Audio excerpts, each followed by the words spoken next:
ഇന്നത്തെ പരിപാടി എന്താണെന്നറിയോ? ദാ 2 ആഗോലി കിട്ടിയിട്ടുണ്ട്. കറുത്ത ആഗോലി. ഇവിടെയൊക്കെ മാച്ചാൻ എന്ന് പറയും. നിങ്ങളുടെ നാട്ടിൽ എന്താ പറയുന്നത് അറിയത്തില്ല. നല്ല ഫ്രഷ് സാധനമായിരുന്നു കേട്ടോ. ഇത് നമുക്ക് ഒരു ഫിഷ് മാംഗോ കറി ഉണ്ടാക്കാം. അതിനകത്ത് ഞാനൊരു സ്പെഷ്യൽ സാധനം ചേർക്കുന്നുണ്ട്. എന്താണെന്ന് കണ്ടു നോക്കാം കേട്ടോ. നമ്മുടെ ഫിഷ് മാംഗോ കറിക്ക് വേണ്ടുന്ന ഒരു സ്പെഷ്യൽ ഇൻഗ്രീഡിയൻ്റ് എന്ന് ഞാൻ പറഞ്ഞത് പച്ച പൈനാപ്പിൾ ആണ് കേട്ടോ. ഇത്ര ഒരു കഷ്ണം മതിയേ. നമ്മൾ ഒരു കഷ്ണം മാങ്ങയും കൂടെ എടുക്കുന്നുണ്ട് കേട്ടോ. നമ്മുടെ മീൻകറിക്ക് ഒരു മൺചട്ടി അടുപ്പ് വെച്ചിട്ടുണ്ട്. ചട്ടി ചൂടായപ്പോൾ കുറച്ച് വെളിച്ചെണ്ണ ഒഴിച്ചു കൊടുക്കാം. എണ്ണ ചൂടായിട്ടുണ്ട്. നമ്മൾ അതിലേക്ക് കടുക് ഇട്ട് കൊടുക്കും. നമ്മുടെ കടുകൊക്കെ പൊട്ടിയിട്ടുണ്ട്. അതിലേക്ക് നമ്മളിതാ ഒരു 5-6 കഷ്ണം വെളുത്തുള്ളി അരിഞ്ഞതാണേ, ഒരു ചെറിയ കഷ്ണം ഇഞ്ചി,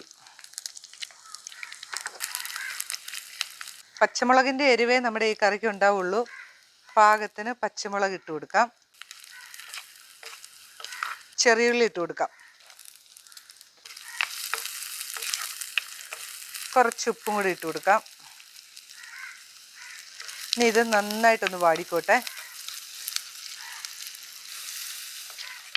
ഇഞ്ചി, വെളുത്തുള്ളി, ചെറിയുള്ളി, പച്ചമുളക് എല്ലാം നന്നായിട്ട് വഴന്നിട്ടുണ്ട് കേട്ടോ.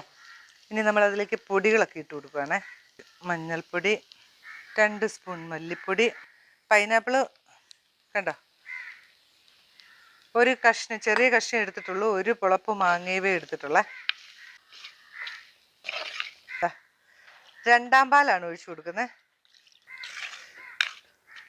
മൂടി വയ്ക്കാം. നമ്മുടെ മസാലയൊക്കെ ഒന്ന് തിളച്ചിട്ടുണ്ട്. ഇനി മീൻ കഷ്ണങ്ങൾ പെറുക്കിയിടുക കേട്ടോ. ഈ ഒരു വെള്ളത്തിൽ അത് ആവിയിൽ അങ്ങ് വെന്തോളൂ. ഈ മീൻ വലിയ വേവില്ലല്ലോ. ഒരു പിഞ്ച് കായപ്പൊടിയാണേ, ഒരു പിഞ്ച് ചേർക്കാവുള്ളൂ. ഒരു 1/2 സ്പൂൺ ഉലുവാപ്പൊടി. ഇതാണ് അതിൻ്റെ ഒരു ടേസ്റ്റ് കേട്ടോ. 1ാം പാലും കൂടി ഒഴിക്കുക.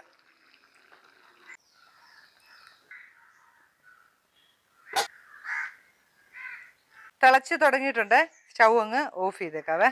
മൂടി ഇവിടെ വെച്ചേക്കുക. ഇങ്ങനെ ഉണ്ടാക്കണമെന്ന് ആഗ്രഹമുള്ളവർ ഇങ്ങനെ തന്നെ ഉണ്ടാക്കുക. മുളക് പൊടി ചേർക്കണം എന്നുള്ളൊരു ഇച്ചിരി ചേർത്തോ, കുഴപ്പമില്ല. അപ്പോൾ പുതിയൊരു വീഡിയോ ആയിട്ട് ഞാൻ വരുന്നതായിരിക്കും. ബൈ.